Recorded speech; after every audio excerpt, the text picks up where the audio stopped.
우주선의 두터운 문이 열리자 알파 330 행성의 교도관들이 내부로 진입했다. 이들은 흉악범이다. 만약의 사태에 대비하라. 4명의 교도관 중 리더인 알렉스가 레이저건을 조준한 채 맨 앞에 나섰다.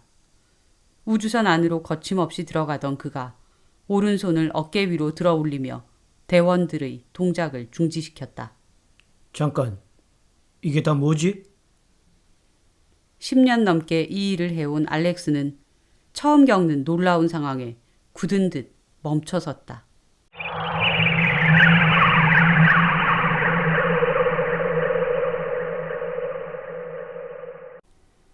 끝도 없는 우주 공간에 거대 우주선 하나가 유유히 항해하고 있다. 엑스 스페이스쉽이라는 이름의 죄수 수송선이다. 지구뿐 아니라 인간이 식민지로 만들어 놓은 태양계의 모든 범죄자들은 이 수송선을 가장 두려워했다. 정기적으로 지구에서 출발하는 죄수 수송선은 1000명 이상의 범죄자를 싣고 태양계를 지나 은하로 나간다. 그리고 각각의 죄수들을 그들이 가야 할 감옥 행성으로 보낸다. 감옥 행성은 총 3개로 그중 가장 악명 높은 곳이 알파 330이다. 지구에서 백광년 떨어져 있어 한 번 들어가면 영원히 돌아오지 못하는 알파 330 행성은 최악의 범죄를 저지른 자들의 종착역이다.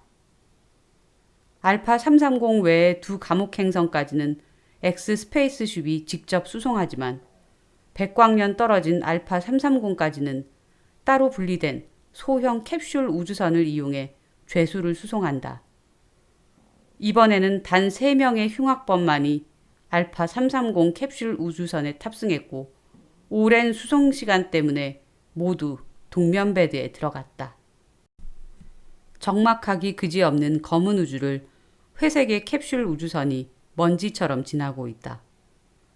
메인 선실에는 3개의 동면베드가 나란히 배치되었고 그 앞에 경비로봇 코리가 대기 중이다.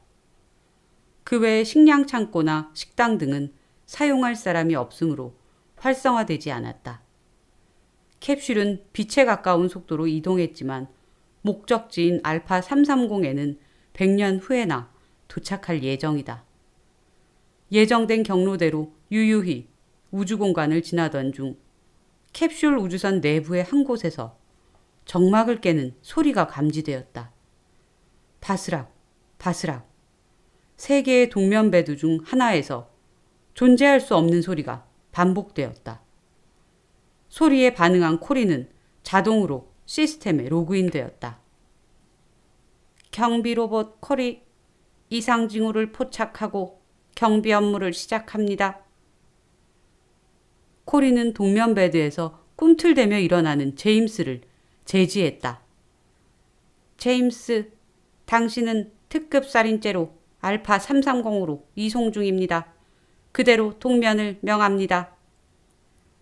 코리의 말에 아랑곳 않고 제임스는 베드에서 일어나 창 너머 펼쳐진 암흑 속 우주를 바라보았다. 아직 도착도 안 했는데 어떻게 된 거지?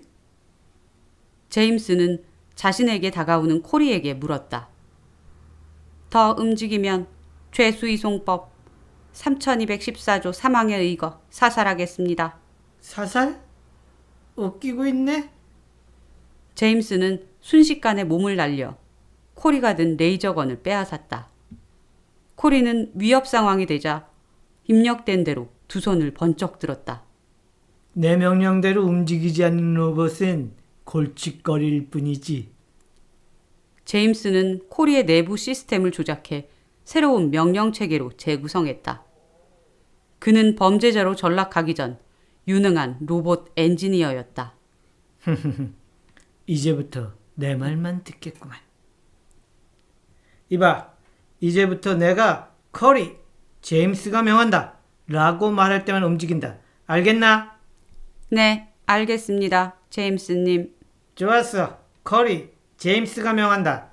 내가 왜 깨어난 거지? 정확하지는 않습니다만 아무래도 우주 자기장 때문인 것 같습니다. 자기장 폭풍 말이야? 네, 제임스님. 제임스는 묘한 미소를 지었다. 그럼 알파 330까지 가는데 걸리는 시간은 99년 남았습니다. 뭐라고? 코리의 말에 제임스는 난감했다. 이거 감옥보다 나을 게 없잖아. 우주선에서 늙어 죽게 생겼네. 제임스는 코리를 오프라인 상태로 전환시킨 후 구석에 옮겨놓았다. 어찌되었든 자유다. 제임스는 캡슐 우주선에 기본적으로 장착된 식량 창고와 식당을 활성화해 마음껏 혼자만의 자유를 즐겼다. 하지만 오랜만에 자유에 들떠있던 것도 잠시, 일주일도 지나지 않아 곧 지루함이 밀려왔다. 코리와의 대화도 재미없고 살아있는 인간이 그리워졌다. 이걸 어떻게 한다? 제임스는 자기장 폭풍의 영향을 받지 않고 동면 중인 두 사람을 내려다보았다. 아무래도 여자가 낫겠지? 그는 매력적인 금발 여자의 동면베드 전선을 잘라내어 그녀를 동면에서 깨웠다. 그녀의 죄수 네임카드에는 루시라고 적혀 있었다. 어떻게 된 일이죠?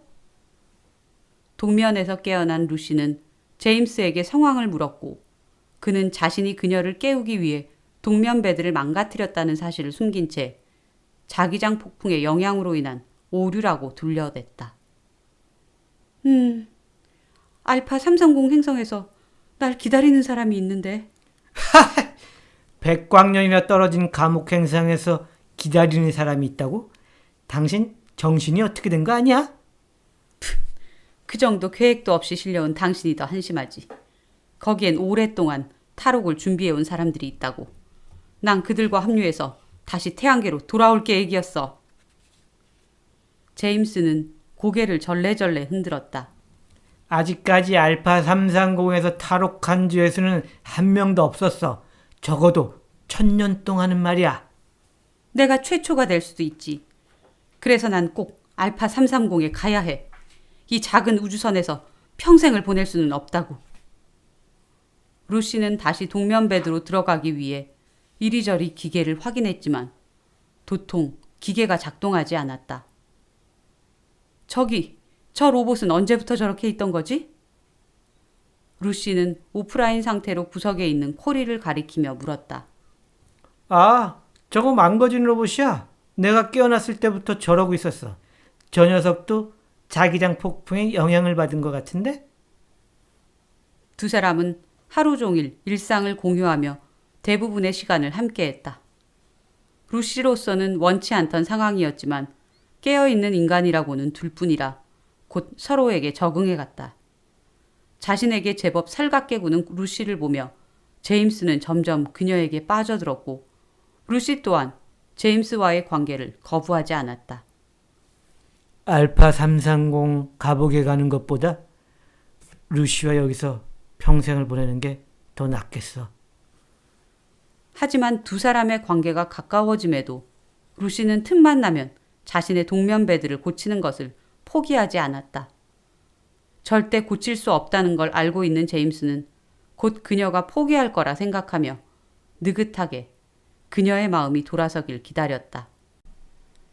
이럴 수가? 제임스와 가깝게 지내면서도 줄곧 미심쩍은 생각을 품고 있던 루시는 제임스가 잠든 틈을 타 우주선 내부 자동 저장된 비디오 데이터를 확인하고는 제임스가 잠든 침실로 달려갔다. 제임스 이 자식! 일부러 나를! 자신의 몸뚱이 위에 올라탄 루시를 바라보며 제임스는 느긋하게 웃었다. 다 널 사랑했기 때문이야. 날 너무 우습게 봤군. 후회할 줄도 모르고. 희대의 살인마 루시는 웃고 있는 제임스의 얼굴을 바라보며 회심의 미소를 짓고는 손에 쥔 쇠뭉치를 그의 머리통에 내리쳤다. 돌발적인 공격에 반항할 겨를도 없이 제임스는 단발의 비명을 내질렀다. 손을 털고 침대에서 내려오는 루시의 등 뒤로 제임스의 낮은 음성이 들려왔다. 코리, 제임스가 명한다. 루시를 죽여! 루시는 숨이 꺼져가는 제임스의 마지막 신음이라 생각하며 침실을 나왔다. 이제 어쩌지? 흥분한 루시의 눈에 유일하게 정상 작동하는 마지막 동면 베드가 들어왔다. 할 수 없지. 루시는 기계를 조작해 마지막 동면 베드를 열고는 잠들어 있던 남자 죄수를 꺼내 단숨에 숨통을 끊었다. 평생을 우주선 안에서 보낼 수는 없다고. 마지막 동면 베드를 다시 세팅하고 안으로 들어간 루시는 슬라이드 캡을 닫자마자 깊은 잠에 빠져들었다. 코리, 제임스님의 명을 받았습니다.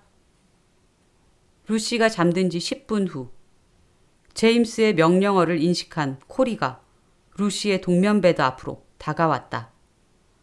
코리가 빠르게 코드를 입력하고 동면 베드 캡을 열자 부스스 루시가 눈을 떴다. 알파 330에 도착한 건가? 루시는 희망에 찬 얼굴로 일어났다.